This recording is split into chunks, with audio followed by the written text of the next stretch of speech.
Hello dear students, welcome to PW pharma classes. आप सभी बच्चों का स्वागत करता हूं। मैं यानी डॉक्टर अमित वर्मा आपके लिए लेकर आया हूं बूस्टर डूज लेक्चर सीरीज, जो कि एक इम्पॉर्टेंट लर्निंग सीरीज है जिसमें आपको मिलने जा रहा है डिटेल कंसेप्ट डिस्कशन और साथ ही साथ उससे रिलेटेड उस कंसेप्ट से रिलेटेड एमसीक्यूज और इम्पॉर्टेंट पीवाईक्यूज आप करेंगे। तो दोस्तों, ये सीरीज काफी इंपॉर्टेंट है उन बच्चों के लिए जो ना जो कंसेप्ट से रिलेटेड प्रॉब्लम से जूझ रहे हैं। मींस पढ़ तो लिया है लेकिन कंसेप्ट क्लियर नहीं है। तो इस सीरीज में आपके कंसेप्ट भी क्लियर कराए जाएंगे और साथ ही साथ उस कंसेप्ट की प्रैक्टिस भी कराई जाएगी। ये सीरीज ना केवल जीपेट एस्पिरेंट्स के लिए बल्कि दूसरे कॉम्पिटेटिव एग्जाम जैसे नाइपर, जेई, फार्मासिस्ट और ड्रग्स इंस्पेक्टर एग्जाम की तैयारी कर रहे बच्चों के लिए भी इंपॉर्टेंट रहेगी। तो दोस्तों, तैयार हो जाइए इस लेक्चर से जुड़ने के लिए। और आज मैं इस लेक्चर सीरीज में लेकर आया हूं एक इंपॉर्टेंट टॉपिक जिससे बहुत सारे क्वेश्चंस आते हैं। इंग्रेडिएंट यानी एक्सीपिएंट, जिसका नाम है एंटीऑक्सीडेंट। एक ऐसा इंग्रेडिएंट, एक ऐसा एक्सीपिएंट जो कई डोजेस फॉर्म में यूज किया जाता है। आज उसके क्लासिफिकेशन पर बात करेंगे और साथ ही साथ देखेंगे कि एंटीऑक्सीडेंट होते क्या है। चलिए दोस्तों, शुरुआत करते हैं। तो सबसे पहले हम जानते हैं कि एंटीऑक्सीडेंट्स का मतलब क्या है। Antioxidants, anti means oppose, oxidant मतलब ऑक्सीडेशन। ऐसे सब्सटेंस, ऐसे इंग्रेडिएंट, ऐसे एक्सिपिएंट, ऐसे एडिड सब्सटेंसेस जो कि आपकी किसी भी ऑक्सीडेशन प्रोसेस का अपोज करते हैं, उसको बोलते हैं हम एंटीऑक्सीडेंट। तो सर ये बताइए कि एंटीऑक्सीडेंट ठीक है, अपोज करते हैं, लेकिन किस केस में यूज करेंगे, किसको ऑक्सीडेशन से बचाएंगे, किसका ऑक्सीडेशन हो रहा है। तो यहां पर एक इंपॉर्टेंट चीज मैं आपको बताने जा रहा हूं कि आपकी लिक्विड डोजेस फॉर्म में और स्पेशली सेमी डोजेस फॉर्म और लिक्विड डोजेस फॉर्म में जो ड्रग रहती है, वहां पर उसके ऑक्सीडेशन के चांसेस बहुत ज्यादा होते हैं। तो दोस्तों, ध्यान से सुनिएगा कि ऑक्सीडेशन किसका होता है, ड्रग का होता है, लेकिन कभी कभार कुछ केसेस में ऑयली व्हीकल का भी ऑक्सीडेशन होने के चांसेस होते हैं। तो ये इंपॉर्टेंट चीज है कि एंटीऑक्सीडेंट्स ना केवल ड्रग को बल्कि आपके प्रिपरेशन के व्हीकल को भी ऑक्सीडाइज होने से बचाते हैं। सर, ऑक्सीडेशन अगर हो जाएगा तो क्या होगा। ऑक्सीडेशन हो जाने से ड्रग की एक्टिविटी लॉस हो सकती है। सपोज दैट किसी ड्रग का फंक्शनल ग्रुप OH है, हाइड्रोक्सिल ग्रुप है, तो ऑक्सीडाइज होकर कार्बोनाइल ग्रुप या कार्बोक्सिल ग्रुप में कन्वर्ट हो सकता है। तो इसके कारण उसकी एक्टिविटी लॉस हो सकती है, वो डिग्रेड प्रोडक्ट में तब्दील हो सकता है। तो ऐसे सब्सटेंसेस जो हमारी ड्रग को ऑक्सीडेशन से बचाते हैं, उनको हम बोलते हैं एंटीऑक्सीडेंट। तो मैंने पहले ही कह दिया, ना केवल ड्रग बल्कि ये आपके कई बार व्हीकल को भी ऑक्सीडाइज होने से बचाते हैं। और किस केस में सबसे ज्यादा हम इसको यूज करते हैं, ये यूज किया जाता है स्पेशली लिक्विड डोजेस फॉर्म में, हर लिक्विड डोजेस फॉर्म में रहेगा, और सेमी सॉलिड डोजेस फॉर्म में यूज किया जाता है। और सम टाइम ये गैसियस डोजेस फॉर्म में भी यूज करते हैं, लेकिन कभी सॉलिड डोजेस फॉर्म में यूज नहीं करते, क्योंकि वहां पर चांसेस नहीं होते ऑक्सीडेशन के। वहां ऑक्सीडेशन हम दूसरे तरीके से बचा सकते हैं, अगर चांसेस होंगे भी एंटीऑक्सीडेंट की जरूरत नहीं होगी। तो यहां पर जो हम एंटीऑक्सीडेंट का आज इस लेक्चर में जो क्लासिफिकेशन को डिस्कस करने वाले हैं, वो है एंटीऑक्सीडेंट्स की सॉल्युबिलिटी के बेस पर। देखिए दोस्तों, एंटीऑक्सीडेंट्स को हम बुक्स में दिया होगा कि एंटीऑक्सीडेंट को हम दो तरीके से क्लासिफाइड कर सकते हैं, according to the mode of action, according to the solubility. तो यहां पर हम इस लेक्चर में बेसिकली जो क्लासिफिकेशन लेकर आए हैं वो एंटीऑक्सीडेंट का, वो सॉल्युबिलिटी के बेस पर लेकर आए हैं कि ऐसे एंटीऑक्सीडेंट जो कि वाटर में सॉल्युबल हो जाते हैं, उन्हें वाटर सॉल्युबल एंटीऑक्सीडेंट्स बोलते हैं।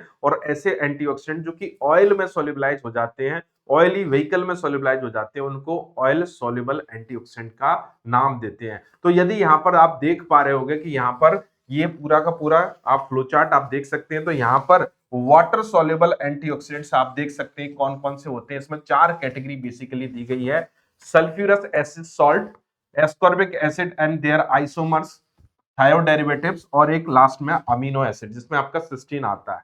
ओके, तो एक एक करके इनके एग्जांपल्स को याद रखेंगे, हम याद करने की कोशिश करेंगे, क्योंकि यहां पर एग्जाम्स में, कई एग्जाम्स में सीधा सीधा क्वेश्चन पूछा गया था, पूछा गया है कि इनमें से कौन सा वाटर सॉल्युबल एंटीऑक्सीडेंट होता है, कौन सा ऑयल सॉल्युबल एंटीऑक्सीडेंट होता है, इस तरीके के क्वेश्चंस आते हैं, तो हमें इस तरह के क्वेश्चन को प्रिपेयर करने के लिए यहाँ पर इस टाइप के क्लासिफिकेशन को याद रखना होगा। तो चलिए दोस्तों यहाँ पर देखते हैं। सबसे पहले sulphurous acid salt, sodium sulphide, sodium bisulphide, sodium metabisulphide, ये बहुत कॉमनली यूज करते हैं। Sodium sulphide, sodium bisulphide, sodium metabisulphide, sodium thiosulphate, इसके अलावा सोडियम फॉर्मल्डिहाइड सल्फोक्सिलेट भी यूज किया जाता है। तो ये सोडियम की एक तरीके से सॉल्ट अगर आप देखें, sodium sulphide, sodium bisulphide, sodium metabisulphide, sodium thiosulphate, sodium formaldehyde sulphoxylate, एक ये हो गया। तो आई थिंक मेरे को लग रहा है कि आपको कुछ कुछ तो याद हुए होंगे।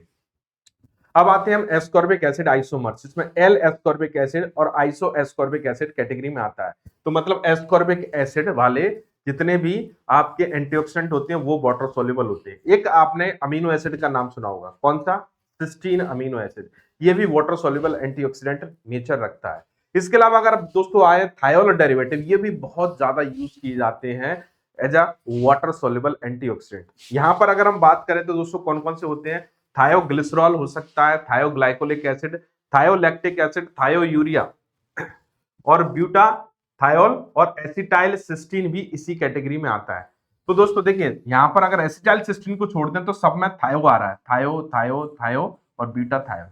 तो थायोल डेरिवेटिव्स हैं ये सारे के सारे कैसे हैं? Thiol derivative. तो थायोग्लिसरॉल, थायोग्लाइकोलिक एसिड, थायोलैक्टिक एसिड, थायोयूरिया, ब्यूटाथायोल और एसिटाइल सिस्टीन। तो मुझे लगता है कि ये नाम भी आपको याद रहेंगे। तो ये थे आपका पहली कैटेगरी थी आपकी number 1 category sulphurous acid salt, दूसरी कैटेगरी आपकी अमीनो एसिड कह सकते हो, तीसरी कैटेगरी आपका एस्कॉर्बिक एसिड, फोर्थ कैटेगरी आप थायोल डेरिवेटिव की तरह कंसीडर कर सकते हो। और फिर आता है आपका ऑयल सॉल्युबल। ये बहुत इंपॉर्टेंट है। इंपॉर्टेंट क्यों है? मैंने आपको अभी बताया था कि एंटीऑक्सीडेंट वह सब्सटेंस होते हैं जो ना केवल ड्रग को बल्कि ऑयली व्हीकल को भी ऑक्सीडाइज होने से बचाते हैं। ऑयली व्हीकल को क्यों ऑक्सीडेशन होता है? कारण क्या है? तो आपको पता है जितने भी ज्यादातर ऑयली व्हीकल जो होते हैं, सभी को तो नहीं कह सकते, most of the oily vehicle, या कह सकते हैं कि ऑयली व्हीकल, कुछ ऑयली व्हीकल ऐसे होते हैं, ऑयली व्हीकल मतलब oils, fatty acids, vegetable oils, वो अनसैचुरेटेड होते हैं। और जब अनसैचुरेटेड होते हैं तो उनमें क्या होता है? There will be chances of the oxidation. Oxygen free radical उनके ऊपर अटैक कर सकता है, उनसे आकर जुड़ सकता है, उस कार्बन पर जाकर जहां पर डबल बॉन्ड है, स्पेशली डबल बॉन्ड होता है, वहां पर अटैक करता है और उसको क्या कर सकता है दोस्तों? ऑक्सीडाइज कर सकता है। तो यहां पर इस कैटेगरी का इंपॉर्टेंस इसलिए हो जाता है कि ये आपके व्हीकल को, ऐसे व्हीकल जो ऑयली नेचर के हैं और जिनमें ऑक्सीडेशन के चांसेस होते हैं, तो उनको ऑक्सीडाइज होने से बचा सकते हैं। Propyl gallate, butylated hydroxy anisole, butylated hydroxy toluene, alpha tocopherol, ascorbyl palmitate, nor dihydro guaiaretic acid NDGA। यहां पर इंपॉर्टेंट चीज बता दूं दोस्तों, ब्यूटाइलेटेड हाइड्रोक्सी एनिसोल ये आपके बहुत कॉमनली यूज किए जाते हैं। BHA और BHT बहुत कॉमनली यूज किए जाते हैं एज अ एंटीऑक्सीडेंट। तो याद रखिएगा यहां पर ऑयल सॉल्युबल एंटीऑक्सीडेंट में क्वेश्चन आने की संभावना यहां से बहुत ज्यादा होती है, BHA एंड BHT से। तो ये एग्जांपल्स हमें याद रखने हैं दोस्तों, कौन सा ऑयल सॉल्युबल है, कौन सा वाटर सॉल्युबल है। मैं ऑयल सॉल्युबल को फिर से रिकॉल करूंगा आपके लिए। Propyl gallate, BHT, BHA, vitamin E, ascorbyl palmitate, ascorbic acid esters, तो एस्कॉर्बिल पामीटेट और NDGA, ये सारे के सारे इंपॉर्टेंट हैं। ऑयल सॉल्युबल होने के कारण ये ऑयली व्हीकल को प्रिवेंट करते हैं, बचाते हैं ऑक्सीडेशन से। चलिए इसके बाद दोस्तों देखते हैं कुछ क्वेश्चंस। अब लर्निंग सेक्शन पर आते हैं हम लोग। हम देखेंगे कौन कौन से क्वेश्चंस आए हुए हैं या कौन कौन से इंपॉर्टेंट क्वेश्चन है। तो पहला क्वेश्चन ये रहा आपके सामने, यूपीएससी DI 2023 में आया हुआ, which one of the following antioxidant compound used in aqueous system. तो एक्वस सिस्टम में यूज किया जा रहा है। देखिए दोस्तों यहां पर क्या बात हो रही है? एक्वस सिस्टम में यूज किया जा रहा है, मतलब ये कैसा होना चाहिए? ऑयल सॉल्युबल होना चाहिए। कैसा दोस्तों? ऑयल सॉल्युबल होना चाहिए। एक्वा सिस्टम में यूज कर रहे हो आप, मतलब ऑयल सॉल्युबल होना चाहिए। अब आप ध्यान दीजिए, देखिए इसमें यहां पर आप खुद यहां से क्वेश्चन से आपने जो अभी कंसेप्ट सीखा ना, उस कंसेप्ट से यहां पर आंसर निकाल सकते हैं। देखिए sodium bisulphide, hydroquinone, tocopherol, propyl gallate. तो आपने देखा फर्स्ट कैटेगरी देखी थी, sodium bisulphide, sodium Meta bisulphide, ठीक है, सोडियम सल्फाइड। देखिए sulphide, sulphuric acid, sulphurous acid, salt, ये वाटर सॉल्युबल होते हैं। हाइड्रोक्विनोन ऑयल सॉल्युबल है। Tocopherol vitamin E oil soluble है। प्रोपाइल गैलेट ऑयल सॉल्युबल है। ये तीनों के तीनों अगर देखें दोस्तों ऑयल सॉल्युबल होते हैं। ऑयल सॉल्युबल है मतलब इसका मतलब क्या है कि आपको एक्वस सिस्टम में आप यूज नहीं कर सकते, ठीक है ना, आप इसको एक्वस सिस्टम में यूज नहीं करते। वाटर सॉल्युबल, सॉरी मैंने यहां पर ऑयल सॉल्युबल लिख दिया, वाटर सॉल्युबल होना चाहिए। क्या होना चाहिए दोस्तों? Water soluble. मतलब क्वेश्चन में ये पूछा गया था कि एक्वस सिस्टम में मतलब कैसे होने चाहिए आपके? वाटर सॉल्युबल होने चाहिए। मैंने शायद मेरे ख्याल से ऑयल सॉल्युबल बता दिया था, उसको करेक्ट कर देते हैं। तो यहां पर वाटर सॉल्युबल होना चाहिए। तो अगर हम यहां से उठाकर देखें, इस क्वेश्चन को देखें, तो यहां पर इन तीनों को देखोगे ऑयल सॉल्युबल है। और कभी भी ऑयल सॉल्युबल एंटीऑक्सीडेंट को या इंग्रेडिएंट को आप किसी दूसरे सॉल्वेंट के साथ यूज नहीं कर सकते। ये रूल है, याद रखना। अगर आपको जरूरत होगी ऑयल सॉल्युबल, तब आप ऑयल सॉल्युबल एंटीऑक्सीडेंट की जरूरत रिक्वायरमेंट शो करेंगे, उनको यूज करेंगे एंटी इस टाइप के ऑयल सॉल्युबल एंटीऑक्सीडेंट को। मतलब मान लीजिए क्वेश्चन पूछा गया कि ऑयली सिस्टम है, तो उस केस में क्या यूज करेंगे, तब आपको याद करना पड़ेगा कौन से आपके ऑयल सॉल्युबल एंटीऑक्सीडेंट को। लेकिन यहां पर क्या है, सिंपल सी चीज यहां पर पूछा गया एक्वा सिस्टम, तो आपके दिमाग में रहना चाहिए कि सर वाटर सॉल्युबल हमें देखना है। तो चलिए आंसर है which is a water soluble antioxidant. चलिए एक क्वेश्चन और आ गया, वाटर सॉल्युबल। हाइड्रोक्विनोन अभी अभी देखा ऑयल सॉल्युबल होता है। प्रोपाइल गैलेट ऑयल सॉल्युबल होता है। लेसिथिन ये भी ऑयल सॉल्युबल होता है। एसिटाइल सिस्टीन, एसिटाइल सिस्टीन अभी हमने देखा। एसिटाइल सिस्टीन क्या होता है दोस्तों? ये आपका एसिटाइल सिस्टीन क्या होता है? ये फोर्थ कैटेगरी थी, थायोल। कैसी फोर्थ कैटेगरी पड़ी थी? Water soluble fourth category, acetyl cysteine, ये वाटर सॉल्युबल होता है। ओके, चलिए अब आते हैं commonly use antioxidant for oil system. देखिए वहां पर आया था वाटर सिस्टम के लिए, यहां पर पूछा ऑयल सिस्टम के लिए। देखिए क्वेश्चन आ सकता है। देखिए यहां से क्वेश्चन कैसे आए हैं आपको पता चल गया। दो अलग अलग एग्जाम, एक में ऑयल ऑयल सॉल्युबल एंटीऑक्सीडेंट पूछे गए, एक में वाटर सॉल्युबल एंटीऑक्सीडेंट पूछे गए। अब यहां पर देखिएगा ब्यूटाइलेटेड हाइड्रोक्सी टोलुइन, BHT, ये क्या होता है? Oil soluble.